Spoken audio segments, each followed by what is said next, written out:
Hallelujah, जोर से बोलो हालेलुया। ये वो भेद है जो परमेश्वर के लोग जानते थे।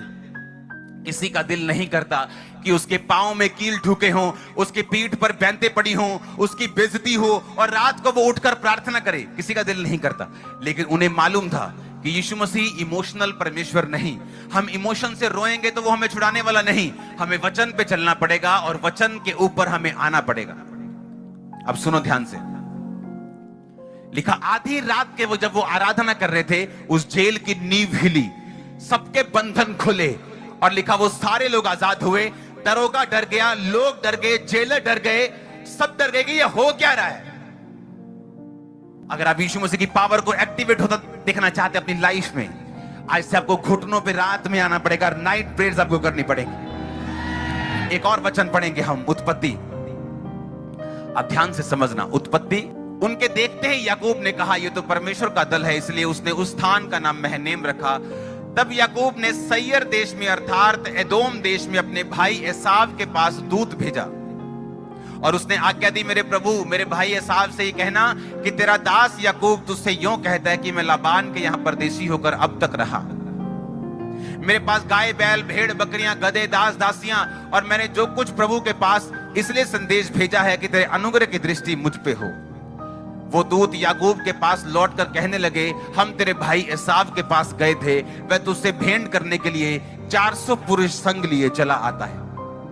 याकूब जब बाइबल कहती है अपने देश को चला, परमेश्वर ने कहा जा अपने देश में और अपने लबान को छोड़ दे और जा अपने देश में, मैं तेरे साथ हूं। और रास्ते में जा रहा है और उसने दूत भेजा, उसने अपने एक लड़के को भेजा, उसने कहा जा मेरे भाई एसाव से बोल कि मेरे पास गाय बैल बकरियां सब कुछ है और मैं तेरे पास कुछ भेंट भेजता हूं, मेरी भेंट को ग्रहण कर। वो दूत वापस आके याकूब को बोलता है तेरा भाई 400 बंदे लेके तुझसे मिलने के लिए आ रहे हैं। आप अपने रिश्तेदार को 400 बंदे लेके जाते हो मिलते?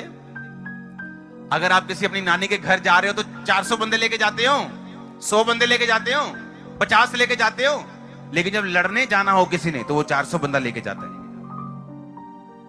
जब फाइट करनी हो तो बंदे लेके जाता है, जब मन साफ ना हो तो वो बंदे लेके जाता है। हाँ या ना? कोई 400 बंदा लेके मिलने नहीं जाता। अगर उसकी सिक्योरिटी भी होती तो हाथ से हाथ 25 बंदे ले जाता, 400 बंदा लेके मिलने के लिए गया। जब याकूब ने ये सुना कि वो 400 आदमी लेकर मुझसे मिलने के लिए आ रहा है, बाइबल कहती वो डर में पड़ गया और वो घबरा गया। और बाइबल कहती उसने अपनी औरत को अपने बच्चों को दल दल करके आगे भेज दिया और रात को पीछे रह गया। और जब वो अकेला रह गया रात को, बाइबल कहती उसने पांव फटने तक यानी फुल नाइट तक, जब तक भोर नहीं हुई, उसने प्रार्थना की और वो स्वर्गदूत के साथ लड़ता रहा। 24 आयत को हम पढ़ेंगे। याकूब आप अकेला रह गया और कोई पुरुष पांव फटने तक उससे मल्ल युद्ध करता रहा, यानी एक स्वर्गदूत उससे लड़ता रहा आगे। जब उसने देखा कि मैं याकूब पर प्रबल नहीं होता तो उसने उसकी जांघ की नस को छुआ और याकूब की जांघ की नस उससे मल्ल युद्ध करते ही चढ़ गई। उसने कहा मुझे जाने दे क्योंकि भोर होने वाली है। याकूब ने कहा जब तक तू मुझे आशीर्वाद ना दे तब तक मैं तुझे जाने नहीं दूंगा।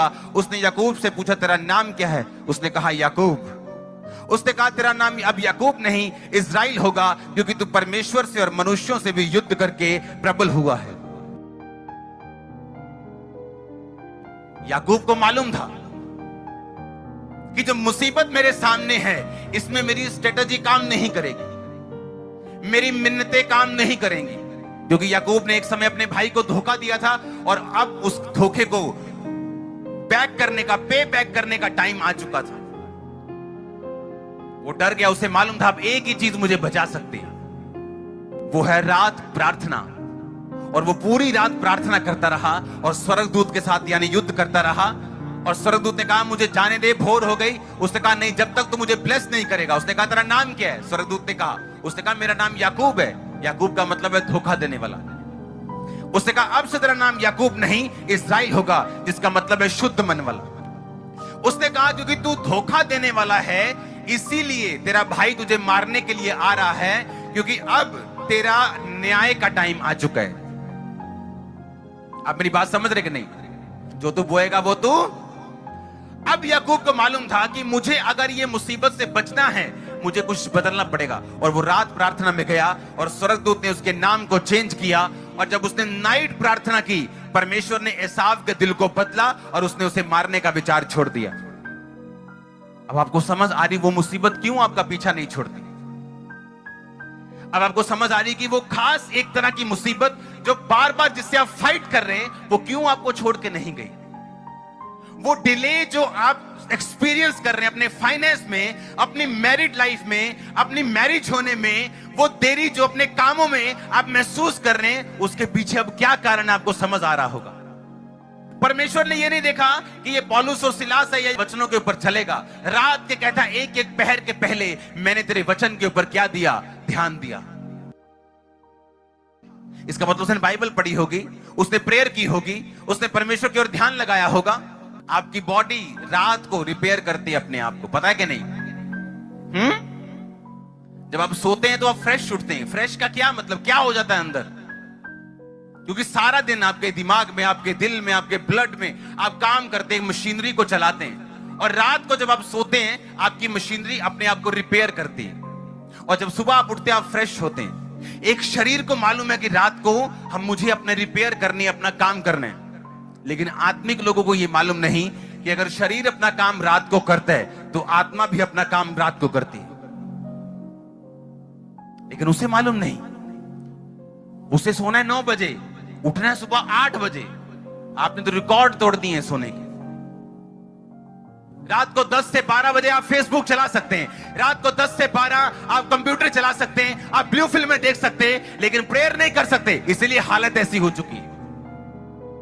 मेरी लाइफ का बिगेस्ट ब्रेक थ्रू, सबसे बड़ा मोड़ आने से पहले, ये सुखविंदर इस बात का गवाह है, 8 घंटे, 12 घंटे, 10 घंटे रोज की प्रार्थना थी मेरी, एवरी डे। जब मैं प्रार्थना करने के लिए प्रेयर के रूम में घुसता था तो इनमें से कुछ लोग भाग जाते थे। उनको मालूम था फंस गए, अब ये 6 घंटे बंदा उठेगा नहीं तो मुझे काम पे निकलना, मैं जा रहा हूं। और मैं नहीं जानता कि मैं इतनी प्रार्थना क्यों कर रहा हूं, लेकिन परमेश्वर का आत्मा मुझे बोलता है प्रेयर करना है, प्रेयर करनी, कंटिन्यू प्रेयर, रात को प्रेयर, सुबह प्रेयर, दिन को प्रेयर, दोपहर को। सुनो, मेरी वो कॉलिंग थी कि परमेश्वर ने बड़े काम के लिए मुझे तैयार करना था।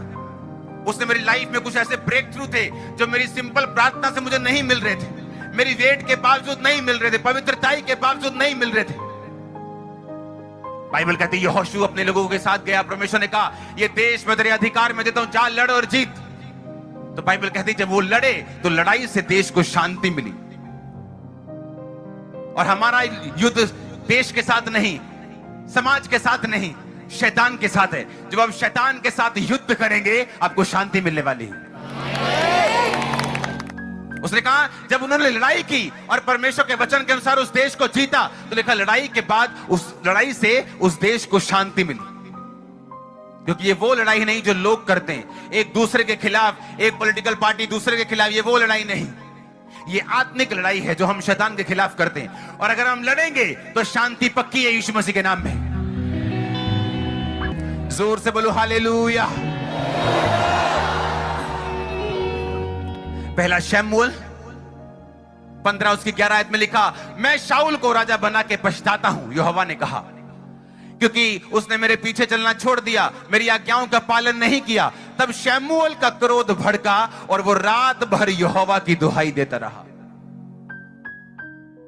उस देश को चेंज होने से पहले, शाऊल के उतरने से पहले और दाऊद के चुने जाने से पहले, बाइबल कहती है वो एक प्रार्थना का बीज था जो शमूएल रात भर परमेश्वर को देता रहा।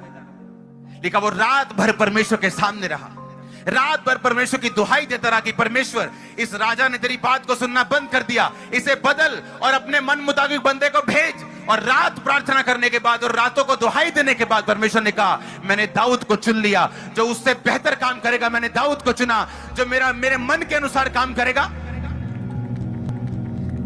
रात का रिजल्ट, नाइट प्रेयर का रिजल्ट, जिसको आदत लग गई नाइट प्रेयर करके रिजल्ट लेने की, ये एक बड़ी अच्छी आदत है जो आपको लेनी होगी। नहीं तो आप सोचते रहेंगे। इमेजिन करो अगर रात भर प्रार्थना करने का वचन मैं काट दूं तो सिर्फ फिर क्या रह जाएगा कि परमेश्वर भी पछताता था और शमूएल भी दुखी था। वो दुखी रहा, शाऊल से दुखी रहा, बस वो दुख ही रहता अगर वो रात भर प्रार्थना करके उस दुख को चेंज ना करता। तो मैं बहुत दुखी हूं क्योंकि मेरा पति नशेड़ी है। मैं बहुत दुखी हूं क्योंकि मेरे बच्चा नहीं। मैं बहुत दुखी हूं क्योंकि मेरा फाइनेंस काम नहीं कर रहा। मैं बहुत दुखी हूं क्योंकि ये मुसीबतें मेरा पीछा नहीं छोड़ती। तो क्या करें फिर? सारी दुनिया दुखी, तुम भी दुखी हो, तो कोई फर्क नहीं पड़ता जब तक तुम घुटनों पे आने का फैसला नहीं करते, जब तक तुम परमेश्वर के सामने रात गुजारने का फैसला नहीं करते। दुखी रहो, फिर क्या करने? उसने वचन में लिखा, वचन कभी पढ़ा नहीं। उसने कहा मांगो तो दिया, खटखटाओ तो तुम्हारे लिए, ढूंढो तो तुम। सिर्फ मांगना नहीं, कहता साथ ढूंढना पड़ेगा, साथ खटखटाना पड़ेगा। और कब तक खटखटाना होगा? और रात को खटखटाना होगा, सुबह खटखटाना होगा, दोपहर को खटखटाना होगा। आमीन।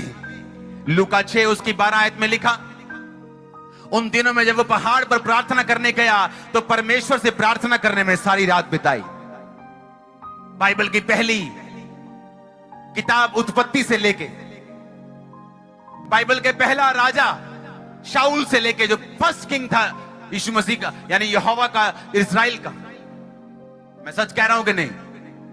बाइबल की पहली पुस्तक, बाइबल का पहला राजा, नबियों से लेके, दाऊद से लेके, सुलेमान से लेके, यीशु मसीह से लेके पौलुस तक ये जानते थे कि रात की प्रार्थना नहीं होगी तो बंधन नहीं टूटेंगे। सब जानते थे, सब जानते थे। याकूब जानता था रात की प्रार्थना होगी तो काम होगा, इसलिए उसने सारी औरतों को बोला कि औरतें जाओ, बच्चे जाओ, सब चले जाओ, मुझे रात अकेले रह के प्रार्थना करनी। शमूएल जानता था कि अब मुझे चेंज करना है, और चेंज छोटा मोटा नहीं है, एक राजा बदलना है, एक देश बदलना है। रात प्रार्थना की। यीशु मसीह जानते थे कि पिता का बोझ मुझ पे है, पिता का काम मुझे करना है, चेले चुनने, काम करना है, लेकिन सारी रात पहाड़ के ऊपर प्रार्थना की। पौलुस जानता था कि अब मैं बंधनों में हूं, लेकिन बंधन से मुझे मेरे रोना छुड़ा नहीं सकता, मेरा करलाना छुड़ा नहीं सकता, लेकिन आधी रात के बाद वो आराधना करने के लिए, प्रार्थना करने के लिए और भजन गाने के लिए उठे। भजन संहिता के उन वचनों को फिर से पढ़ेंगे स्क्रीन के ऊपर। 119, 148, 63 और 6 दोनों को पढ़ेंगे। भजन संहिता 119 की 148 में लिखा, मेरी आंखें रात के एक एक पहर से पहले खुल गईं कि मैं तेरे वचन पर ध्यान करूं। अपनी आंखों को बंद करो और बोलो ये बात अपने आप को, मेरी आंखें रात के एक एक पहर से पहले खुल गईं कि मैं तेरे वचनों पर ध्यान दूं। बोलो अपने आप को।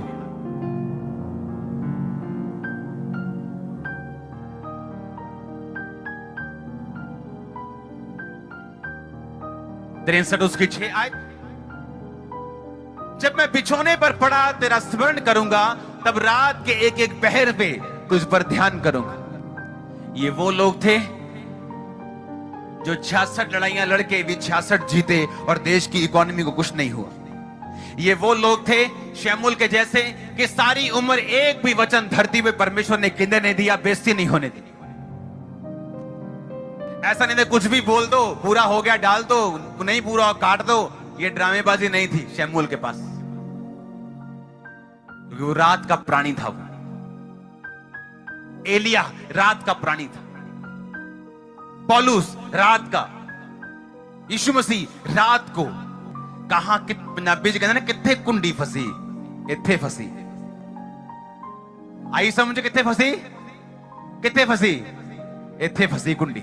इत्थे क्रिश्चियन लोगों की कुंडी फसी। एक इत्थों निकल गए। मैं आपको सच कह रहा हूं, मैं आपको मैं मुहावरा नहीं दे रहा हूं। आप झंडे गाड़ोगे 2022 में, झंडे। मैं सिर्फ आधा घंटा रात की प्रार्थना की बात नहीं कर रहा हूं, हाँ, कि रात ਨੂੰ लंच ਦਾ टाइम है, रोटी दे ਕੀਤੀ 2 मिनट में प्रभु जी बरकत दे, प्रभु जी ਨੂੰ शुद्ध करी, प्रभु जी एक ਕੱਖ हल्ले भी रोटी दे उत्ते कि ठंडी ना हो जाए किते। ये वो वाली प्रेयर नहीं, क्योंकि रात को आप डिस्टर्ब नहीं हो। आपका बॉस आपको कॉल करके नहीं पूछेगा कि क्या किया। रात को शैतान आपको पाप की ओर खींचेगा और आपको परमेश्वर की ओर जाना है। रात या तो बनाएगी या तो बिगाड़ेगी। आप बॉडी को पता है रात को रिकवर करना है, लेकिन स्पिरिचुअल आदमियों को यह नहीं पता कि रात को हमने अपनी स्पिरिट को चार्ज करना है। आप समझ गए कि नहीं? कहां फंसे हुए वो सींग, कहां प्रॉब्लम है, कहां वो दिक्कत है, क्यों वो काम नहीं हुआ, आपके अच्छे होने के बावजूद भी। अब आपको समझ आ रही होगी। जिस दिन आप घुटने लगा दोगे उस दिन आसमान खुल जाएगा आप लोगों के। जिस दिन आपने सोच लिया कि नाइट आज से खुदा बंद की है। अब औरतों को मालूम है कि मुझे घर का काम करना है, मुझे खाना बनाना है, अपने घर की देखभाल करनी, तो विजडम से रात को प्रार्थना कर सकती। आदमियों को मालूम है टाइम कब निकालना है और कब प्रार्थना करनी। टाइम किसी के पास नहीं, टाइम निकालना होता है, अपनी चीजें निर्धारित करनी होती, अपनी प्रायोरिटी निर्धारित करनी होती कि मेरे जीवन में प्रथम क्या है, यह निर्धारित करना पड़ता है हमें। ऐसे लोग हैं दुनिया में जो दिन में 5 बार अपने अपने धर्म की चीजों को पढ़ते हैं, और उस देश का राजा भी पढ़ता है, उस देश का प्रधानमंत्री भी पढ़ता है, और आप बोलते हो कि आपके पास प्रार्थना करने का समय नहीं। अपने हाथों को उठाओ, थैंक यू जीसस। आप वायदा कर रहे हैं खुदाबंद से रात प्रार्थना का, अपने हाथों को उठा।